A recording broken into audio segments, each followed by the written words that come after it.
Alright, so a lot of time has passed, basically waiting on parts, namely an engine stand. We had this one. I bought one because I was afraid it would be a piece of garbage. Turns out it worked. It's still supporting the 440. That's fantastic. So enter this guy, which Summit, for whatever reason, shipped out of Las Vegas. It got delayed in Albuquerque, as virtually everything seems to do with UPS. Didn't get it, and then when I came out here late one night after work to put this thing together, it's a piece of trash, a literal piece of trash. I'm so ticked off, I'm sending it back to them. I was mad enough to write a review. And essentially, it's not square, it's not level. The crossbars, the little square tubing, you know, where your uprights would sit on, those are cut to different lengths, and then assuming that the jigs were stationary, they were drilled incorrectly. And basically, for me to make that work, I just as well build my own, which is not the time constraints I was looking to deal with. So we lost over a week waiting on the oil pressure sending unit in one of these, and then this one worked, the first one, and so I ordered another one, and I waited over another week to get that, and complete waste of time. So where we left off, we were still dealing with this predicament, right? And we've got like 6 bolts essentially holding this thing in place. There's not the top 2 on the bell housing, but the middle 2, which are virtually inaccessible by every means that I've attempted. I can't even see the driver's side. On the passenger side I can see fine. I just can't get to it. So subsequently we come in, we've got the motor mounts. I'm kind of thinking what I decided I'd try to do is leave the motor mount bolts for last and hope that I could support the transmission and, you know, get myself under the truck up here to manage an engine, in the bay to get the bolts, all kinds of things all at the same time. And there's just one of me, and I only have 2 arms and 2 hands, so that's going to prove to be interesting. Main issue, again, just the cab forward design and everything. Even with the load leveler, our pickup point is just so far forward it's going to swing back. The grill guard, again, is a point of contention. We're just running into all kinds of crud here. So what I want to try to do is bring you down here. Kind of need a new creeper, to be honest with you. Up in there. Let's see if we get lucky. We kind of did. It's really hard for this to focus. I've shown it to you before, but where the transmission dipstick tube is a complete nightmare. Because that bolt, the black thing, which right there, okay, if you follow this again and then you see that one little black deal kind of right above my finger, that is the bolt going from the transmission to the engine. I know it's not focused. This is literally the best we can do. I can see it. I can't get anything to it. I can't get a wrench to it. I can't get a socket to it. I can't get a short socket. I can't get extensions because the dipstick's in the way. And I can't really pull the dipstick. So what I'm going to do, and I don't even know if this is going to help, is what's tragically sad. Like, I could literally do this, and 1, it might not come out, but 2, it also just simply could come out beautifully, and it's might just not even put me in a better position. But if you were looking up from where I am with my hands, and again, I know nothing's focused up there, but this Y, the merge collector, that is like where my hand needs to be to try and get up there. Maybe with like a swivel socket or a universal joint or something. And you can't do it. So we've got an issue, and I'm going to attempt to remove the exhaust, okay? Knowing what I know about rubber bushings and the brackets, it's probably just better to go with the brackets. That's what we're going to do. That said, before we tackle that, right there, pre-cat, okay, this is going to be our passenger side collector. This is the Y coming over from the driver's side. In the Y, right before the cat, we have oxygen sensor 1. We're going to pull that. Coming dangerously over here. Post-cat, after the cat, we have oxygen sensor number 2. We need to get those things out of our way, out of our life. And then back over here, I pulled the tail section, but we've got that bracket. Okay, there's 3 bolts. They've got 13mm heads on them. I would have thought that would have been SAE, but I saw the number 9 on them, and typically that's like some hardness rating for metric crud, I think. Again, I'm old school. But these, you always think, oh, I'll just take that off. It's a cakewalk. No, you'll waste a lot of time, and these are simple, or they should be. So they're easy to get to anyway. So I'm going to pull these 3 bolts. That will let this drop, okay? Once that's happened and the oxygen sensors are disconnected, that bracket that goes there, that's just a little welded collar, literally like an L-shaped piece of rod, and it slides into that bushing coming off of the transmission mount. Let me roll you up here. Right there. That's how the catalytic converter's held in, right? Pretty simple stuff. And the problem is, we've got the transpan, we've got the Y, everything is welded. There's nothing else for me to unbolt. It's welded to the cat, front and back. You got the merge collectors. So obviously, I don't believe we're going to be able to snake the Y through here, but what I'm hoping might happen is I can just push the exhaust forward, like pull it down from the, you know, bend kind of under the transpan and just go forward and hopefully take all of this with me. If not, this is clamped. I could potentially cut it if I have to. I don't know. And we're doing all of this to possibly get to a bolt. I don't even know if this is going to work. So I'm just at that point. Again, I'd take you over to the driver's side again, but I've previewed the footage we had. I've done everything I can to show that. I still haven't found the bolt. I know it's there, but it's just buried behind linkages, which I guess we're probably going to have to pull too. But I'm going to start on this side and see what we can do. And my main goal is simply not to get crushed by something. So I guess if I pull that off, we're okay. But I will get started. I'll see if this works, and I will keep you updated. All right, so this was about 20 to 30 minutes of complete pain. But, anyway, the O2 sensors didn't want to budge, so I thought, well, I'll just disconnect them and try to get the exhaust out of the way. And I can't reach either of the connectors. I think I could probably get to the one on the transfer case, but I decided I'd go ahead and try this instead. Ultimately, what worked for me is right here, deep offset 9/16 from Heyco. And finally, I was able to just get it to catch. It's a 12-point box in. I was able to get it around there and just jam everything I have into it. My hand is still numb. And then now, if you can kind of see the wrench, which it's really blurry, but I don't even care. So the shiny chrome thing there, that is an offset angle wrench from Tekton.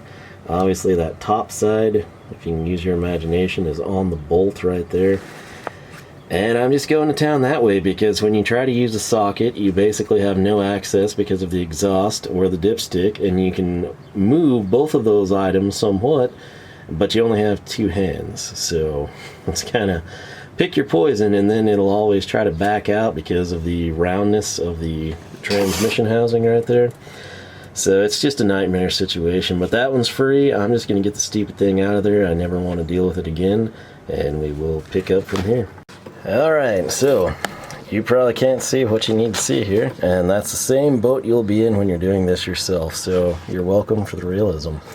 And, what we've done here is a complete nightmare. This is one of those things I've honestly decided, as I've sat here and dealt with these last couple of bolts, I think the best way to handle this whole thing is probably just to pull the cab. Literally take the cab off, and I think all your problems would go away. All the accessibility issues in the front, which are mainly under the cowl, all of this stuff, which is under the cab.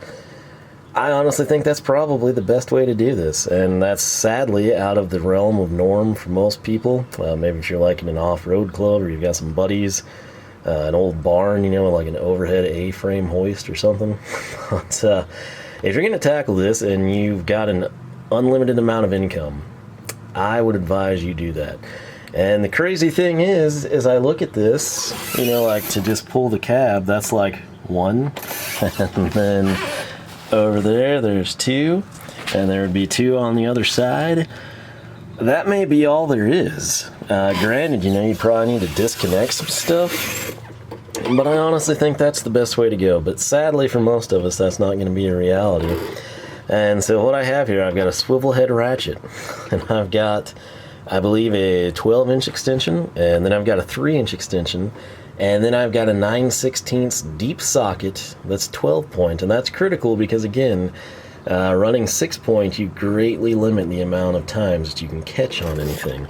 The Braun has completely died. We're back with the Astro, which wasn't fully charged.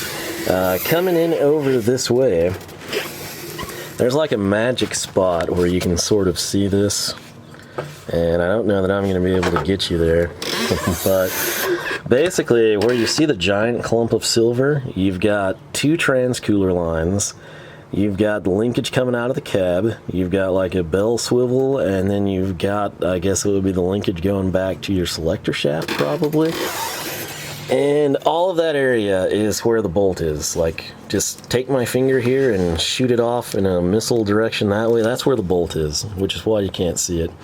But this is what I did to get to it, and breaking it free is very difficult, but once you've done that, I feel like you can articulate it the rest of the way. It gets really bad because those bolts are fairly long, maybe like 1 3/4 inches, and it's a deal where it'll turn smooth, like you could do it with your finger, and then it locks back up just from like random rust patterns on them. So it's really, really, really annoying and time consuming, but I'm gonna get back on this. I started to not even film it. I was so ticked off, but I thought, you know what, we're trying to provide a somewhat walkthrough for people. We need to just go ahead and make it happen. So that's where I stand. I adamantly do believe, though, that taking the cab off would probably, I'm sure it would open up a can of worms for some other unforeseen things I'm not thinking of, but just in terms of getting the job done as quick as possible, if you have the means to do it, I think that's honestly the way to go.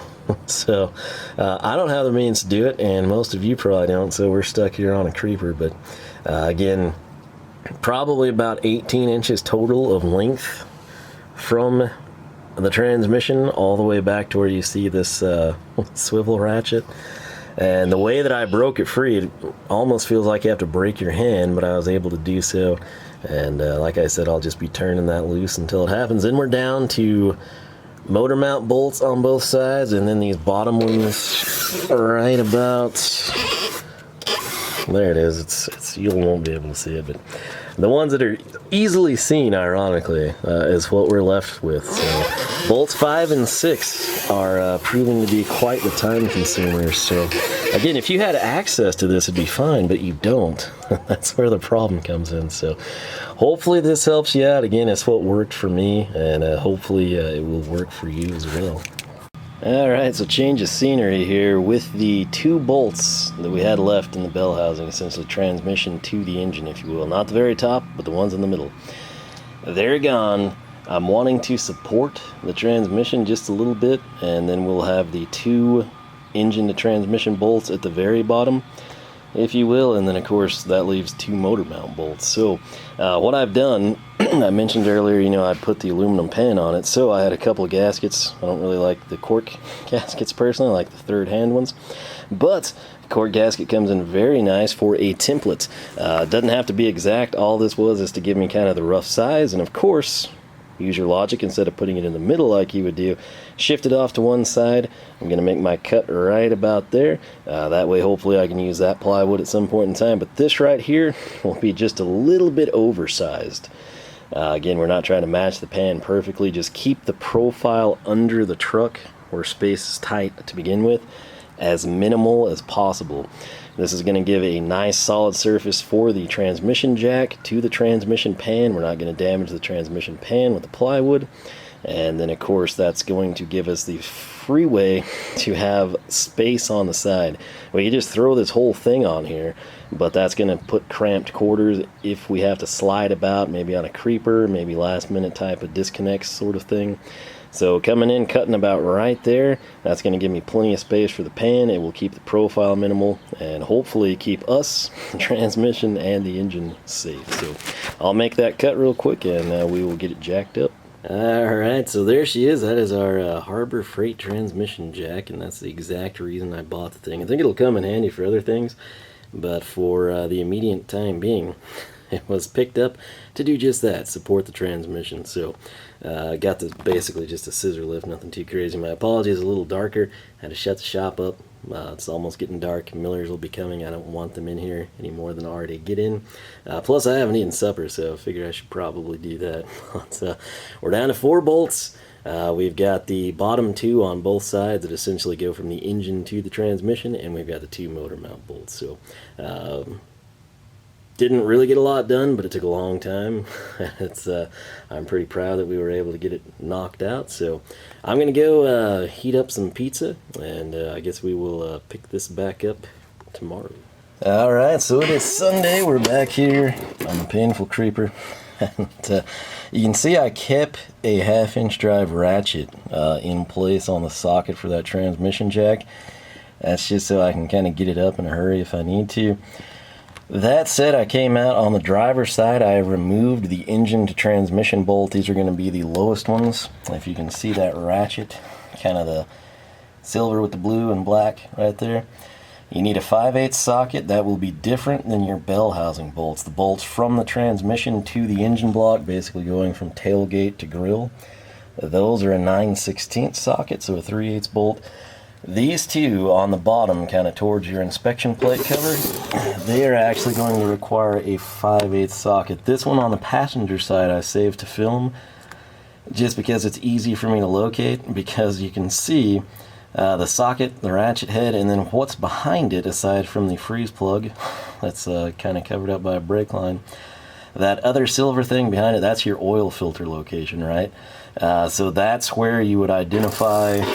Again, I can't really get up in there, I've got too much stuff with the engine dolly. But those are the last two bolts. It's out on the driver's side. Passenger side will be out shortly, and then basically all we have left is the motor mounts. And I'm not quite sure, again, I've not dealt with the spool type mounts myself personally, and I can't really tell what the factory was doing. I can't tell if like the bolt actually like drops in the cradle and supports it. I'm trying not to go too far under here. I'll do it later. I've got some other crud to do before I get real dirty. But just wanted to get this done, make some progress. Also need to open up the shop. It's super hot in here. So but again, those are our last two: engine to transmission. You'll need a 5/8 socket. Again, driver's side, find your oil filter. That's where it would be. Passenger side, same thing. With the starter gone and the oil filter off, they're pretty easy to locate. Alright, so back at it. Got my my nasty greasy stuff on, so we're good to go on that front. But we're down to 2 bolts, as far as I know. Anything past that, we're going to have problems we're going to have to figure out. I think it's just the 2 motor mounts. That's where we wanted to end up. That's where we stand. I've run into some issues. Down below, what I was doing when I was trying to loosen these initially, still debating what route we were going to go. The bolt on the passenger side, you've got the bolt, the mounts, and the nuts. And then it's flipped inverse, if you will, on the driver's side, where at the front, you know, towards the radiator, we're going to have the nuts. The bolt runs through from the back, and you've got the head towards the transmission or tailgate. What I was doing down here, okay, the way this also works, another interesting thing, the bolt, which is right there, is a 3/4 head. That's going to be the wrench or socket you need, right? That's how we're referencing it right now. The nut is 13/16. And I was initially going at it with a 13/16 socket on the back side, and then I had a 3/4 wrench that I'd sort of like, you can see where that masking tape on cylinder 2's port is, sort of bent in compared to the others there. That's because a wrench had rested there as I was breaking that free. Well, yours truly, and this is why you'll see people complain about, you know, skipped sizes and stuff. Most of my wrench sets stopped at 3/4. Some of them went to 7/8. 13/16, including many of the sets that went to 7/8, which that'd be 14/16. So 13/16 should be included. Skipped the size. They go from 3/4 to 7/8, right? 12/16 to 14/16, if you will, in an unsimplified form. That's usually not a big deal, but it's times like these, it's a tremendous deal. Now, I have one 13/16 wrench to my name that I could find, and it's a ratcheter from Capri. Problem with that is, with the way they've done the heat shield here, the heat shield completely occludes the stud, the bolt coming out the backside. Right there, if you see the shiny thing, let me try to zoom in for you. That shiny piece right there, that's just reflecting light, okay? That thing, that is the head of a 2-foot breaker bar. And what I've had to do, I've had to use a 13/16 socket to put on the nuts with the breaker bar attached, so I basically get leverage every time I ratchet the head of the bolt, which is 3/4, and we sling the breaker bar into the transmission pan, and we go to town in that manner. So only way I can get to this, again, I'm going to invest heavily in some 1/2-inch drive extensions, is I have to run 2 3-inch extensions with a deep socket. Sadly, it's 6-point, so it creates a lot of turnover. But that's what I'm trying to do here. I've got still the issue where I'm not 100% sure what the factory is doing here. If this was an old school Mopar with a sandwich mounts or even with the spool mounts, I feel like I could see them. That heat shield is really a problem, and I can't do anything with it because it's sandwiched between the mounts and the block. What I don't know is really how this was engineered, how it's structured, intended to function, if you will. And that's a problem because it's got a cutout. I don't know that you can see it real well. But just, you know, once we have this out, we're going to know exactly what they were doing and we'll never have this issue. But I've looked online. I can't find anyone that mentions this. The manual, once again, has completely let me down. It's like remove the motor mounts, replace the motor mounts. It's like, wow, you know, didn't need to spend the money for this manual back when I was a kid, huh? But it could be a situation where the bolt holds everything intact. I'm pretty sure, you know, it's a metal center section and then it's got rubber on both sides. But what I don't know is how that like rests into the frame. I don't know if there's like a puck, you know, like it extends out.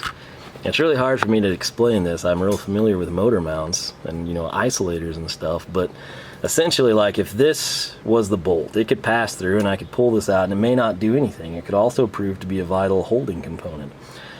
It could also serve as a locator. There's a number of things, and I don't have a way of knowing them because the manual sucks. Whoever wrote that is garbage and shouldn't have been doing so. But anyway, where I'm at, we've got that to contend with, but what typically would be the case is, since that's kind of cradled on the frame, you know, like this, I would think that you'd have rubber and then you'd have your metal, but where the metal is, it probably extends sort of, you know, just a small little bit into the rubber to A, seat it, so you can easily put it back together, replace just the rubber, but B, possibly to locate the engine in the mounts. And the problem is, again, I can't find any reference of this. You look online and it's like, yeah, pull the motor mounts, and you look in the manual and it's like, yep, just get your motor mounts out of there. And I'm by myself. Luckily, since we've gotten everything down below taken care of, if this is going to shift, you know, I'll have the engine hoist in place, kind of, which again is an issue because of how it's cantered, which I can't do anything about. Debated moving the grill guard. I don't think that's going to get me in any farther. Here recently, I've also had the idea that maybe I should dismantle the load leveler and move my pickup points to the top of the heads and shorten the chain, but then I don't know that I can do that in the back at all. That would result in a really weird load that would swing even more erratically and unpredictably.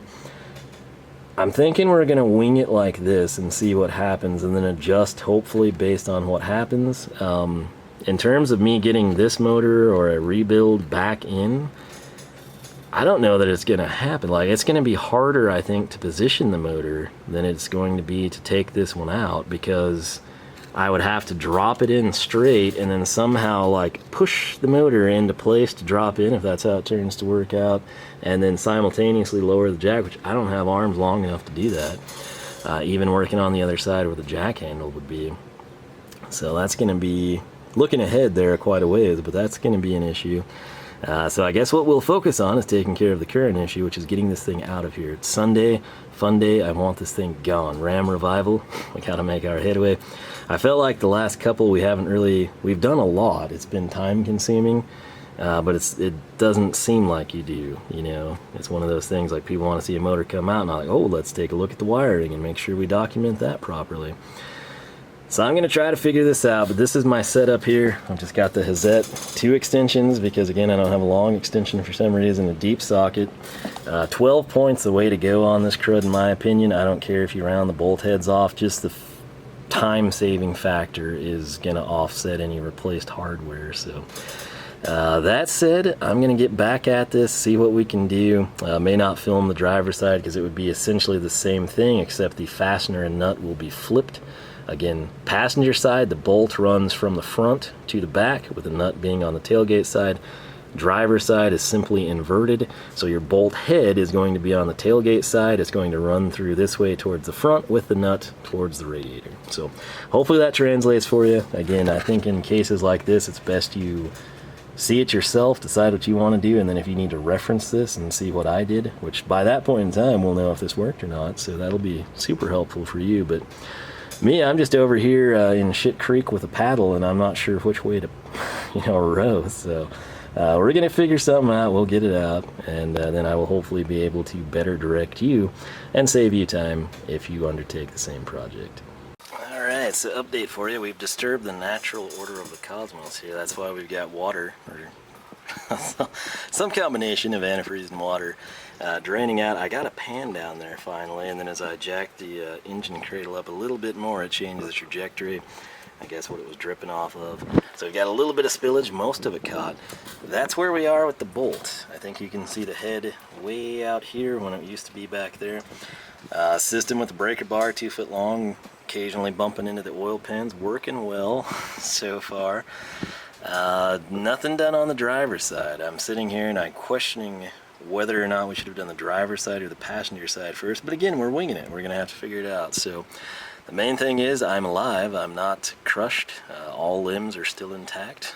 And also of note, back there with this swinging already, I don't know that you can tell, but if you look at that chain, it's really tight compared to this one. Again, that's because of that, which is not advisable at all. We've got a situation back here. I'm not sure that you can tell, but we've already broke free. Typically, you have to get a pry bar out, hit it something, to kind of free the transmission from the block. You can't really see it well, but rest assured, there is a gap where there was none before. So that's good news. It comes apart easy. It's kind of bad news because I was sort of counting on, I assume there's dowels in there. I could be mistaken. I know, old 904 727 had dowels, but that was in the 60s and 70s. This is in the early 2000s, so who knows if it changed. I would assume not, but I've been wrong many times, so this could be one of them. That said, before we lose the opportunity, I've told you before, I wound up leaving this just because of the uncertainty. I figured I would remove it at some point. What I'm going to try to do is get wood in place before this rockets forward and does something that we would regret. The trans cooler, not a huge loss. The condenser, also probably cheap, but I don't want to have to pay to recharge this. Again, AC stuff, not something I do. Well, my old car, we don't have AC. AC is a foreign thing to me. So as such, I know if I can kind of keep this intact, it was working, it should still work regardless of what we do with the motor. So I'm going to try to get plywood. I'm thinking I'm going to use some pistol clamps and try to use them on the core support. I don't know if it's going to work or not. We'll try. Shout out KC Tool. I've got that hopefully protecting the paint on the grill guard. There's really not enough clearance. This hoist, I don't, it's Harbor Freight, yes, but it works fine. Anytime you don't have this giant gap before you get to pickup points on a motor, this is not an issue. I don't know that they or anyone else I'm aware of actually sells extended reach hoists of this nature. Something I'm gonna have to look into, but again, for passenger cars, smaller truck, anything not like this with a cowl halfway over your engine, you're probably fine. So sadly, this is what we have to work with. It's what we're using. I'm going to get some wood in here, so if we do sling forward wildly, maybe we won't damage things. I don't know. But we're making progress. Hopefully we don't do anything too stupid. Parts are replaceable. Lives and limbs are not. So that's what I'm running with here. And we'll see how we do in just a little bit. Alright, so Operation Redneck Barricade is complete. This is far from ideal. I don't know that it will work. The biggest issue, the radiator kind of behind it, those little fin directors, whatever you want to call them, that's not even. It's cantered back like that, and so the plywood can't really sit flush. It's kind of farther in at the bottom, farther out at the top. So I kind of went with a center point there, again trying to protect our power steering cooler, and ran a bungee cord. Like they always say, if you got it, flaunt it. And we got bungee cords, so there we go. The clamps, not ideal because, again, with the uneven nature that we're having to work with sort of at an angle, if you make it too tight, it's going to kick out and drop the clamp on the other side. So this is just hopefully going to absorb the initial impact if it happens, and maybe by then I can sort of like slow the chain a little bit again. Be smart, this thing's going to swing wildly. You're going to be at least on a 4-wheel drive. I'm on an aluminum step stool. So it's far from ideal, and where you might be able to slow and steady this thing, you know, freewheeling it, you know, on the solid ground with this position better, I'm up in the air at an angle, and that swinging weight is going to have an advantage over me. So don't steady it down here. If anything, you know, maybe middle valve covers would be a safe point to grab. I would suggest maybe just like right towards the top. You know, it's where you kind of want to try and steady it, if at all. Sometimes it's better after you've made impact to just kind of let gravity and physics run its course and proceed on undamaged yourself. So again, this is all just sort of safety protocol type things, but the Hazette fell, it was caught, so I'm going to try to get that all the way, I guess, and then tackle the driver's side. Might also drop down below and give another turn or two to the transmission jack, but I wish you could see that better. It's really hard to film in a dark crevice. So in fact, if I come down here though, let's try this. Okay, right down, you can't see anything. This is ridiculous, and I only have 2 hands, but trust me, there is a gap there. That's what I was trying to showcase.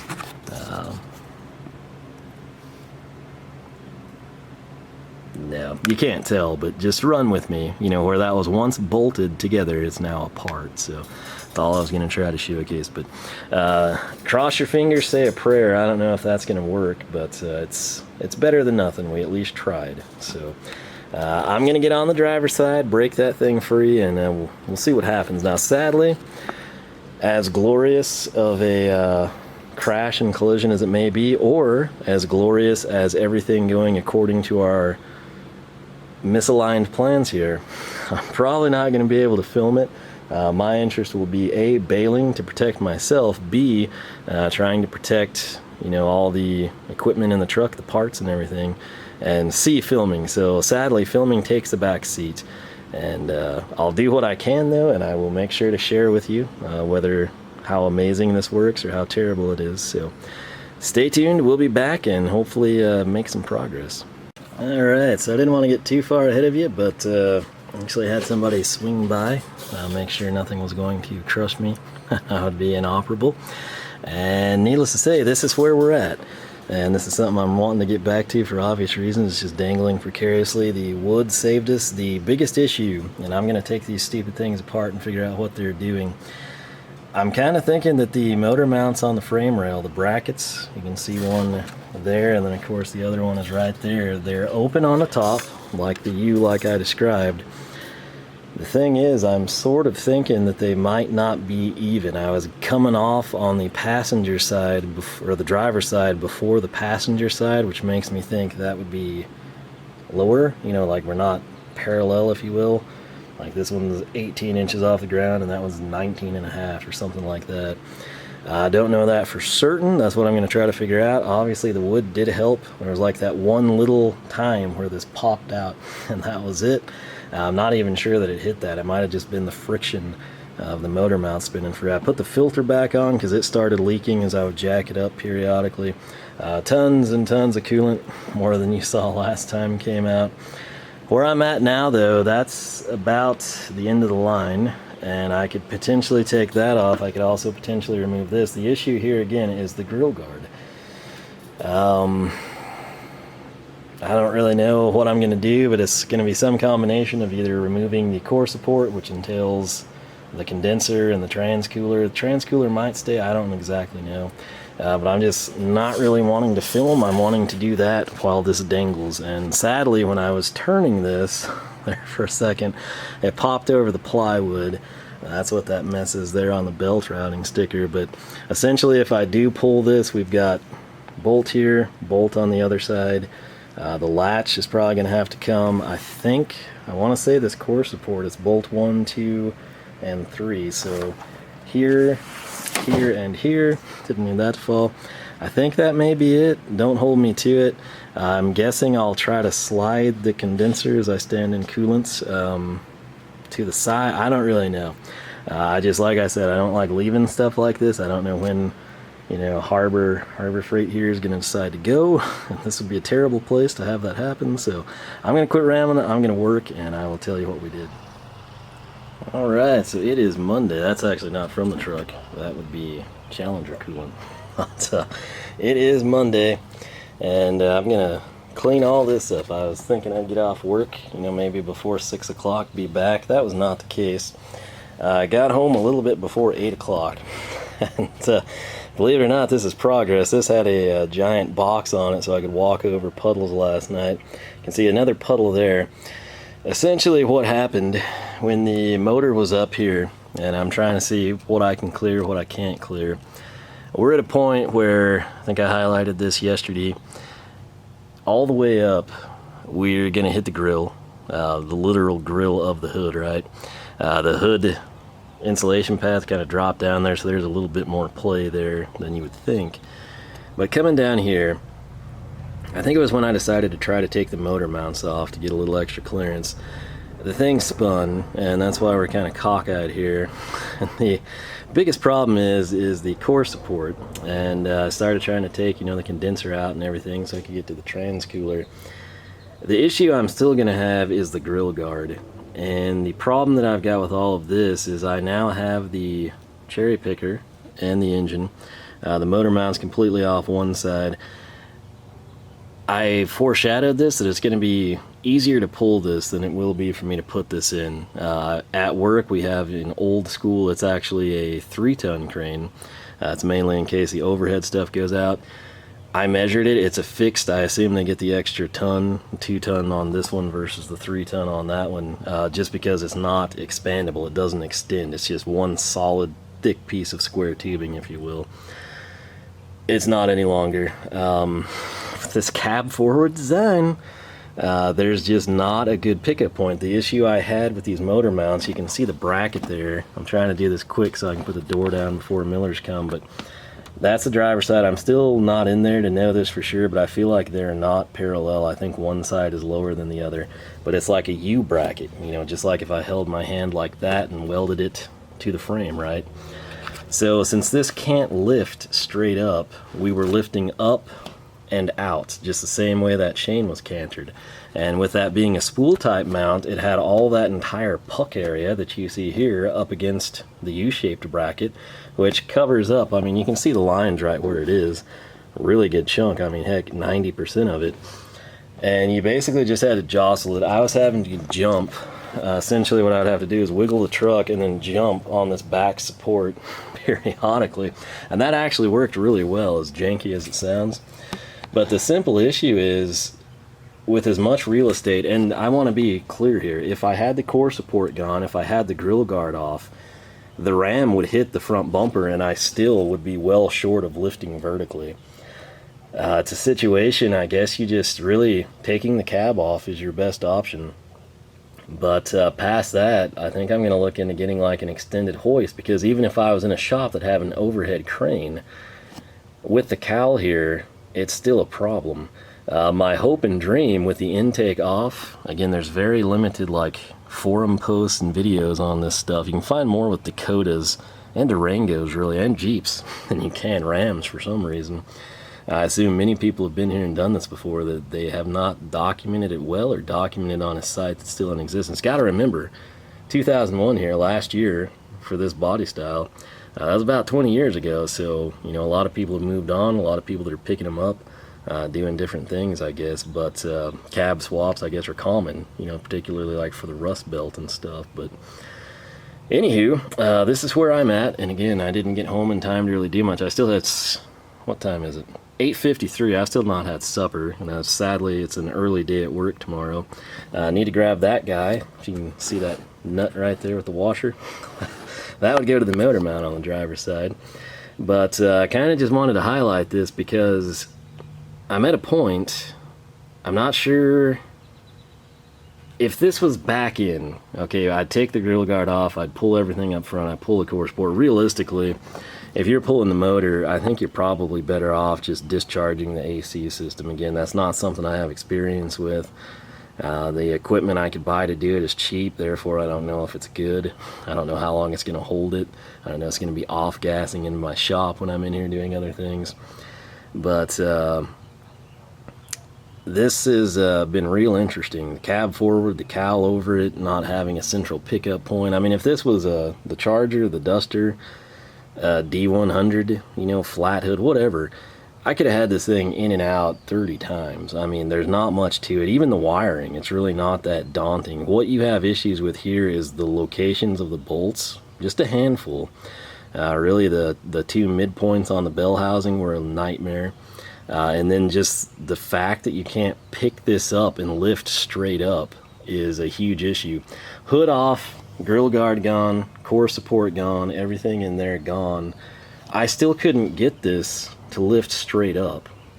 I'm thinking I'm gonna, if I ever figure out how to get this motor out from this position, which I hate leaving here, I'm gonna try to clear everything, and then just whenever I'm going to reinstall this, I think I'm going to need a new crane with an extended reach, and then I'm going to just probably even take the front bumper off. There's a couple of Dakota videos that I was trying to utilize, and I mean, it was a deal. They were rubbing, and the Dakota sits a little bit more forward than the Ram even, so this is where I'm at. The only real damage I did was right here on the back of the core support. There's a bunch of plywood, which had the orange top. That's what all that is. But right there, it kind of took the paint off. That's kind of a buzzkill because it was mint. But anyway, I'll figure something out. As idiotic as it seems, I've contemplated taking the oil pan off. I'm wondering if that would get me up, because again, I'm in a position now where this is not that I don't know how to do it, it's that I don't have the equipment to get this engine back in the U-framed spool-shaped motor mount supports, the welded brackets to the frame. I don't really like the prospects of working under this, and in fact I can't really do much with the grill guard. And like I said, if I get this out of the way, I guess I'm supposed to like Superman it by myself and like jostle it. Since it's a truck, it's a rear sump, you know, type of a deal. It's not a center sump like a car. But I would have to like jostle this on the hoist, manage the hoist and the block, and I don't know. It's a deal. If you're going to do this, I would suggest that you save up. You milk out all the miles you can until you can score yourself a really long reach cherry picker. And then I think this would go a little easier. Still going to be super awkward, but I think it would go better than this.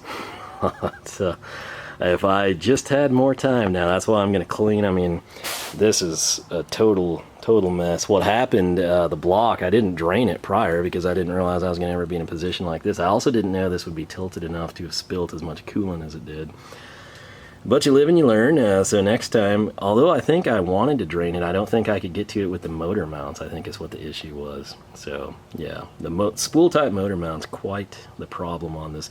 If this was old school 360 style, this sucker would have come up easy. I mean, this, I had to jostle the truck and the hoist. I wish I would have had someone to film this to get this freaking thing out of there. So I'm gonna bag and tag a little bit. I've actually cleaned this. I just have to clean a lot more. And then all the tools under the tires and everything, I'm just gonna try to clean those up. Spoiler alert for the tool people, the Husky wrenches, no real issues with them. I think it was 5/8 and a couple others, man. If these get like any fluid at all on them, let me see. Of course, I'm sure I won't be able to find it now. Yeah, that like staining right there is just like instantaneous on these. So hopefully that just wipes off. If not, we'll throw ballast on it. But I've got a limited amount of daylight here before the millers start trying to get in through my screen back there. So I'm gonna probably, sadly, lose my breeze. Put the door down so millers don't come in, and start cleaning all the carnage and chaos up, so it looks like we have some semblance of order here. So anyway, hopefully the next time you see this, I will have figured out some brilliant strategy to get this out with what I have, which it's not like this is a cheap hoist. I mean, this is what professional shops are going to have the same length. You know, could it be a better jack ram? Possibly, but it's not like it's going to be another foot long type of a deal. So it's just one of those things. This was This was not engineered to be serviced by someone like myself for this type of a deal. Still swear by the fact I think it's the best looking truck ever made. But there's a lot of engineering changes I would make personally, and we may make some of them within what's within reason. But if I was doing anything aside from like going to use this as a daily driver, I'm not sure I wouldn't put a freaking motor plate on this dang thing and simplify everyone's lives. Although I'm sure that would be complicated if the frame rails are different. And there's a steering gear there, so who knows. I'm going to quit rambling though. Just wanted to kind of get these thoughts out of my head while I have them. And like I said, this is the holding point here. So this has ticked me off enough. The little 5.2 here may just be staying like this. We might go a different route with all the internals, so we shall see. I don't want to spoil anything, but might swing by the machine shop tomorrow if I can get away from work for a decent period of time. So that said, that's about it. The crank position sensor is asinine.